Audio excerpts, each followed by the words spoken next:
I was one of your biggest cheerleaders, and I would tell people when I met you, it was like meeting a brother and a friend. And you know, I'll try to be brief here. Scripture says that the wounds of a friend are better than kisses of an enemy. So I hope that you will accept what I'm asking in that sense. When you ran for the Senate, you said the problem with our immigration system is our existing laws aren't being enforced. And you also said the problem with Washington, too many of our leaders think our country is in a state of inevitable decline. They just want to manage that decline. And we believe you in that, and we trust you, and we like everything you said tonight. But we also, I think a lot of us agree with what George Will said yesterday morning on ABC TV. This president insists on unilateral, anti-constitutional power to rewrite laws and to simply not enforce portions of laws he doesn't like. And no one on the Republican side believes that anything in the immigration bill will be binding on an unleashed president.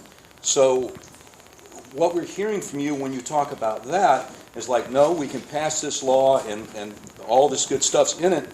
But I think a lot of us believe that any kind of law, number one, that Schumer, Durbin, and Menendez want can't be good. And number two, the Obama administration, he's not going to enforce anything. You can't pass a law to make him do what he doesn't want to do. And so we've got a real conflict here with, you know, we know you and we've always loved you, and yet you're pushing this, and it's a real problem for us as a matter of trust. I understand that, and I'll address that. If I came to you today and said that my immigration plan is as follows.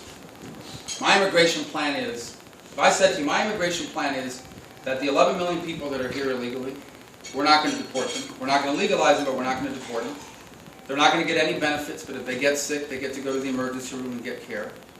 Their children are born in this country, and the average age is about 36, so they'll have children, and they'll be U.S. citizens. And they'll be treated as U.S. citizens, because that's who we are as a nation. We're not going to spend a penny more on the border. We're not going to have an electronic verification system.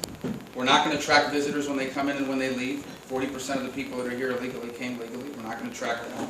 And we're going to leave in place a broken legal immigration system that prioritizes family reunification over skill and ability to contribute to the economy.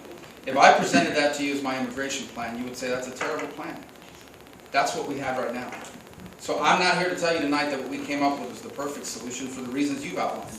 Didn't have everything I wanted, certainly didn't do a lot of the things, and that's why my hope is that the House will take its time in improving upon or coming up with their own ideas and their own process. But what I am telling you is that what we have in place now in many ways is the de facto amnesty that I ran against and that I'm against. And what we have in place now doesn't work. The other thing I will tell you is that most of the provisions that I support will be in place long after he's no longer president. Long after he's no longer president. 10 to 15 years. He's not going to be president in 3 years and 4 months. But I think leaving these issues unaddressed makes it even harder and, quite frankly, raises, in my opinion, the likelihood that the issue gets handled in the future in a way that's even worse. Now, you talk about the existing laws. We don't have any verify system in the existing law. Right now, you show up at an employer and present a false document, and the employer can just say, okay, that looks real to me. And that's the magnet that draws illegal immigration. We don't track people in this country that when they leave. So you come to the U.S., they check you in, but we don't know if you left or not. 40% of the people that are here illegally enter legally, but we don't know who they are. They say there's 11 million people here illegally. We have no idea who they are. None. We have no background checks on them. Vast majority are not criminals, but some aren't. They've committed crimes, and we don't know it. We don't know where they are, who they are, where they may or may not be paying taxes, depending on where they work. So I'm not saying I have the perfect solution to it. Heck, I can tell you right now, politically, it has not been a pleasant experience, to say the least. But if you look at the way people do business in Washington, you would avoid this issue. What's the advantage of getting involved in this politically? I just can't stand to see something that's so broken and so wrong and not try to do something to make it better. Now, you pointed out to the people I worked with in the Senate. Yeah, unfortunately, the Senate right now is run by Democrats, and I want to change that. And hopefully in 24 years, and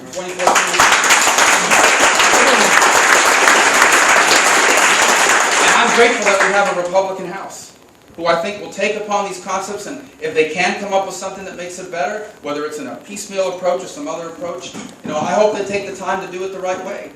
But I'm telling you that the way things are now is bad. It's hurting the country. And I respect people that disagree with me. I do. I really do.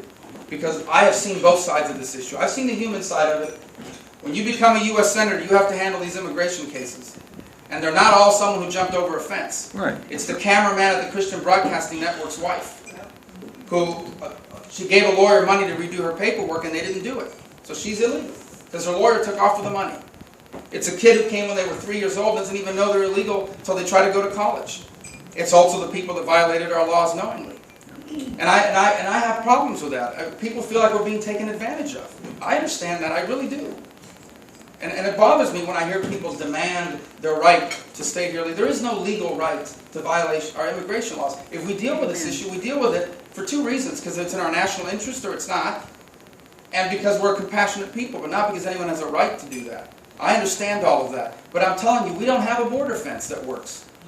They authorized 700 miles of fence in 2006. And they came back a year later and defunded significant portions of it. And today, if you put a big metal X on a road, that counts as a fence. But all you can do is walk right over it. So my point is, I respect it. I understand that people may not like all the solutions we came up with. I do not profess that what we have in mind is perfect.